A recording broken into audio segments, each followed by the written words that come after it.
গ্রীষ্মের তীব্র দাবদাহে যখন প্রাণ হাঁসফাঁসিয়ে ওঠে, তখন সাময়িক স্বস্তির জন্য আমরা বেছে নিই পাহাড়কে। আজকের এই ভিডিওতে থাকবে এমনই এক পাহাড়ের গল্প। আপনাদের সবাইকে স্বাগত জানাই আমাদের চ্যানেল ডিয়ার ভাইবসে। যদি চ্যানেলে আপনারা নতুন হন তাহলে চ্যানেলটিকে সাবস্ক্রাইব করে আমাদেরকে একটু উৎসাহ যোগাবেন, আর ভিডিওটি ভালো লেগে থাকলে লাইক, কমেন্ট, শেয়ার করে দেবেন। আমাদের আজকের এই পাহাড়ের গল্পের নায়ক হলো ঋষভ। উঠল বাই তো পাহাড় চাই, হাতে ছিল না বেশি সময়, আর মাত্র দুদিনের জন্য আমরা ঋষভে যাব বলে ঠিক করেছিলাম।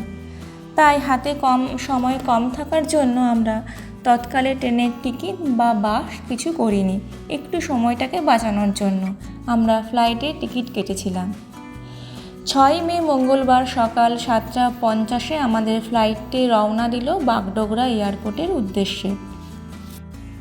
এয়ারপোর্ট লাউঞ্জ, ফ্লাইটের ডিটেলস যদি আপনারা কেউ জানতে চান তাহলে কমেন্ট করে জানাবেন, আমরা সেটা নিয়ে জানিয়ে দেব আপনাদেরকে। এয়ারপোর্ট থেকেই আমরা একজন ড্রাইভার দাদাকে ঠিক করে নিয়েছিলাম। ওখানে গিয়ে অনেক গাড়ি দাঁড়িয়েছিল, আপনারা শেয়ারেও গাড়ি বা নর্মাল ওখানে গিয়েও গাড়ি বুক করে চলে আসতে পারেন, কোনো অসুবিধা হবে না। আর যদি আমাদের মতো একটু আপনারা ভীতু হন যে কি হবে না হবে এরকম মনের মধ্যে চলে, তাহলে আগে থেকে ড্রাইভার ঠিক করে নিয়ে যাওয়াই ভালো।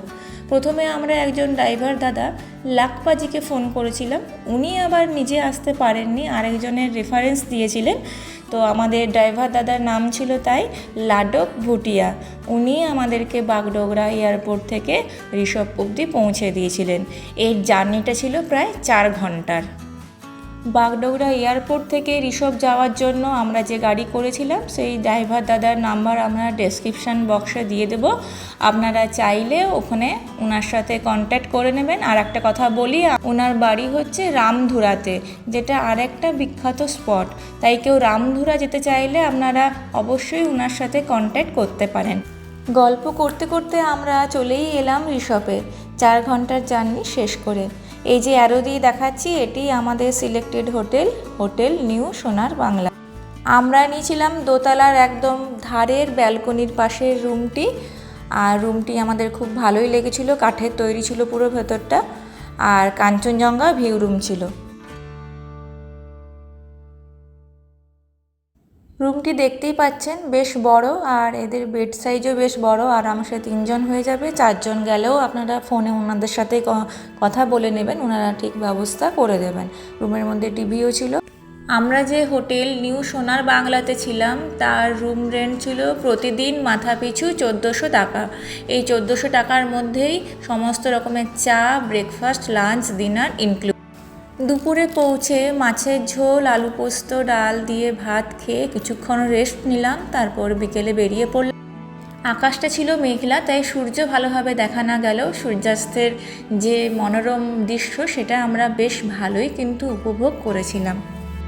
দেখতে দেখতে নেমে গেল পাহাড়ের সন্ধে, আর ঠিক সন্ধে 7টার সময় আমাদের দরজা নক করলো কেউ। খুলে দেখি এসে গেছে চা আর স্ন্যাক্সের মধ্যে ছিল ডিমের পকোড়া। রাতে ডিনারে থাকে প্রতিদিনই চিকেন, আর তার সাথে একটা সবজি।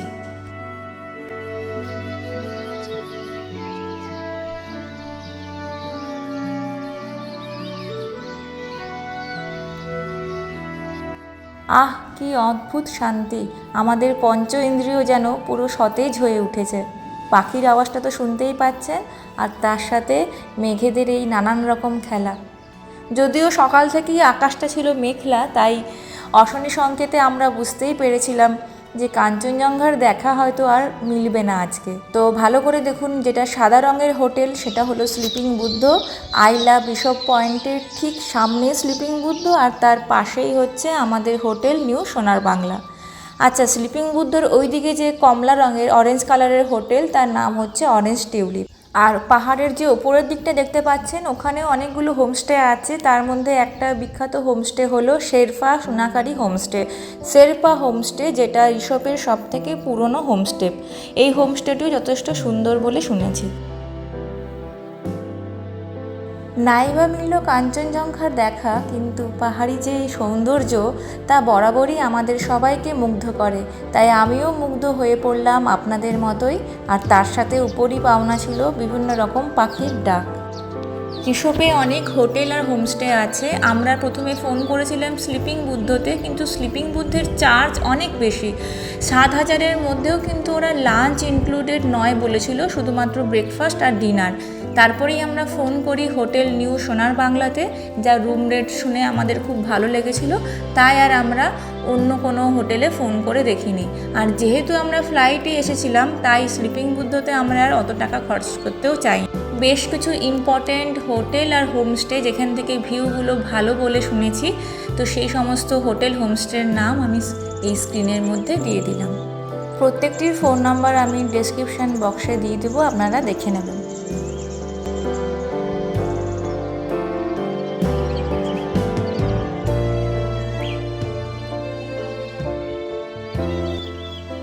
সকাল থেকে অনেকটা সময় কেটে গেল। এবারে আমরা একটু বেরিয়ে পড়লাম বাইরে মর্নিং ওয়াকের জন্য আর সামনের রাস্তাগুলো একটু দেখে নেওয়ার জন্য। তো প্রথমেই আরেকবার আপনাদেরকে দেখিয়ে দিচ্ছি স্লিপিং বুদ্ধ, আমাদের হোটেল আর তার সাথে হিমালয়ান হাট। এগুলোর পজিশনও বেশ ভালো। এগুলোকে ক্রস করে আমরা একটু সামনের রাস্তার দিকে এগিয়ে গেলাম। আচ্ছা, এই যে গ্রিন কালারের ঘরের যে সেটটা, যে রূপটা দেখতে পাচ্ছেন, এটা হলো কাঞ্চনজঙ্ঘা ভিউ হোটেল।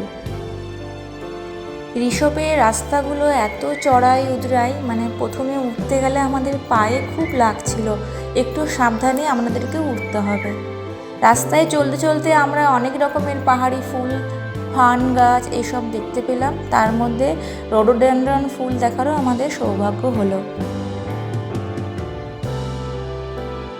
পাহাড়ি গোলাপকে মাথায় নিয়ে যখন আমরা হোটেলে এসে পৌঁছালাম, দেখছি ব্রেকফাস্ট তখন দেওয়া হয়ে গেছে। ব্রেকফাস্টে ছিল লুচি আর ছোলার ডাল।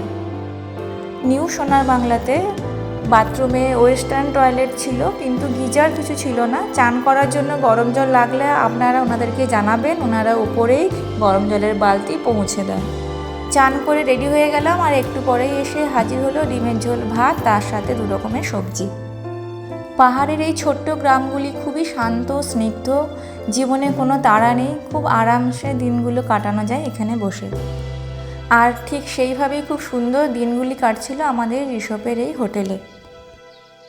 দেখতে দেখতে ঋষভে চলে এলো আমাদের শেষ সকাল। 2 রাত্রি কেটে গেল। এই সকালে আমাদের এবার বেরিয়ে যাওয়ার পালা।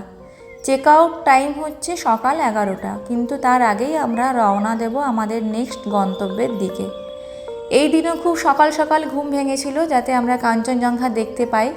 আজকের দিনের ওয়েদারটা এতটাই ক্লিয়ার ছিল যে আমরা বিভিন্ন পাহাড়ের আরও বেশি রেঞ্জ দেখতে পাচ্ছিলাম। নেপালের দিকে অনেক রকম পাহাড়ের রেঞ্জগুলো এখান থেকে দেখা যায় বলেই শুনেছি।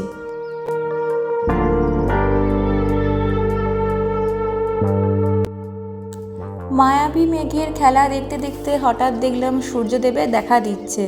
মন তো তখন আনন্দে ভরে উঠল, কিন্তু যেদিক থেকে কাঞ্চনজঙ্ঘা দেখা যায় তখনও ওই দিকটায় আরও কুয়াশাচ্ছন্ন ছিল, তাই কী হবে বুঝতে পারছিলাম না।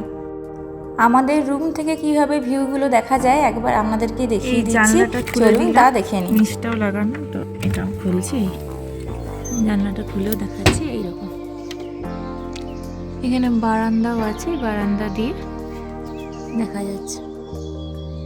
আর ভোরবেলায় ওঠার চেষ্টা করবেন, এখানে এলে পাখির আওয়াজে মানে কান পাতা দেয়, এইরকম অবস্থা। চারিদিক থেকে তো শুনতেই পাচ্ছেন, খুব সুন্দর সুন্দর বিভিন্ন রকম পাখি। হোটেল নিউ সোনার বাংলা থেকে দৃশ্যটা সত্যি খুব সুন্দর চারিদিকে। আমরা যে রুমটাতে আছি একটু মেনটেনেন্সের অভাব, কিন্তু বাকি সব ঠিক আছে, দাম অনুপাতে ঠিকই আছে। এর থেকে ভালো আর কিছু আশা করা যায় না। আচ্ছা, এই দিকে যেই ভিউটা হচ্ছে পূর্ব দিক, ইস্ট সাইড, এটা এখানে সূর্য উঠবে দেখতে পাচ্ছেন। আর এই দিকে যে জানলার ধারে আমার বর বসে আছে, এটা হচ্ছে পশ্চিম দিক। এদিকে কাঞ্চনজঙ্ঘা দেখতে পাওয়া যায়, পশ্চিম দিকে এরকম।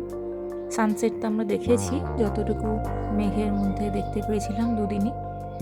তো এই পশ্চিম দিকে পুরো কাঞ্চনজঙ্ঘা, আর এই দিকেও বিভিন্ন পাহাড়। হঠাৎ এইরকম পরিষ্কার ওয়েদার থেকে জানি না কোনখান থেকে কুয়াশার দল এসে আমাদেরকে ঘিরে ধরলো। এতটাই কুয়াশা ছিল যেন মনে হচ্ছিল আমরা আছি শীতকালে। ঋষভে এসে আমরা বর্ষা শীত এই দুটো খুব ভালোভাবে এনজয় করেছি, কিন্তু বিশ্বাস করুন গরম একদম বুঝতে পারিনি। কাঞ্চনজঙ্ঘার দেখা মিলল না, আর এইদিকে আমাদের বেরোনোর সময়ও হয়ে যাচ্ছিল, তাই আমরা বেশ কয়েকটি ফটো তুলে নিয়ে চলে গেলাম ব্রেকফাস্ট করতে। কিন্তু আমরা পরবর্তী যে ডেস্টিনেশনে যাব সেখান থেকে কিন্তু আমরা কাঞ্চনজঙ্ঘা দেখতে পেয়েছিলাম। তাই আপনারা আমাদের সাথে থাকবেন, নেক্সট ভিডিও খুব জলদি আসবে যেখান থেকে আমরা দেখাবো যে আমরা কিভাবে কাঞ্চনজঙ্ঘার দেখা পেয়েছিলাম। আমরা এখন আছি লাভা মনেস্ট্রিতে। এখানে এলে মন একদম শান্ত স্নিগ্ধ হয়ে যায়। আর আমাদের দেশ সেই সময়ে খুব বিশাল এক পরিস্থিতির মধ্য দিয়ে যাচ্ছিল, কারণ আমরা ঋষভে ছিলাম 6-7 আর লাভা মনেস্ট্রিতে পৌঁছেছিলাম মে মাসের 8 তারিখে। তাই বুঝতেই পারছেন আমি কি বলছি। সেই সমস্ত পরিস্থিতির কথা চিন্তা করে যখন আমরা মনেস্ট্রিতে পৌঁছালাম, মনটা একেবারে শান্ত হয়ে গেল, আর প্রার্থনা করলাম সব বিপদ যেন তাড়াতাড়ি কেটে যায়। ঋষভে গাড়ির সিন্ডিকেট চলে, অর্থাৎ ঋষভ ছেড়ে যখন আপনারা বেরোবেন তখন ওখানকারই লোকালদের কাছ থেকে আপনাদেরকে গাড়ি নিতে হবে। যদি বাইরের কোনো গাড়ি করেন তাহলে সেই গাড়িকে আবার এক্সট্রা 500 টাকা ওই সিন্ডিকেটকে দিতে হয়। তাই আমরা সিন্ডিকেট থেকে গাড়ি বুক করেছিলাম। আমরা শুধুমাত্র লাভা মনেস্ট্রি দেখব বলেছিলাম, আর আমরা যেদিকে যাচ্ছিলাম তো দুটো মিলিয়ে ভাড়া নিয়েছিল 4500। ছাঙ্গে ফলসে আমরা যাইনি, ছাঙ্গে ফলসে যেতে হলে ওরা বলেছিল 6000 টাকা লাগবে। ঋষভের সিন্ডিকেটের নাম্বার আমরা ডেসক্রিপশন বক্সে দিয়ে দেবো, দেখে নেবেন। আর আজকের আমাদের ড্রাইভার দাদা ছিলেন প্রতাপ ভাই। প্রতাপ ভাইয়ের সাথে আমরা পৌঁছে গেলাম আমাদের নেক্সট ডেস্টিনেশনে। সাথে থাকবেন, খুব শীঘ্রই দেখা হচ্ছে। টাটা।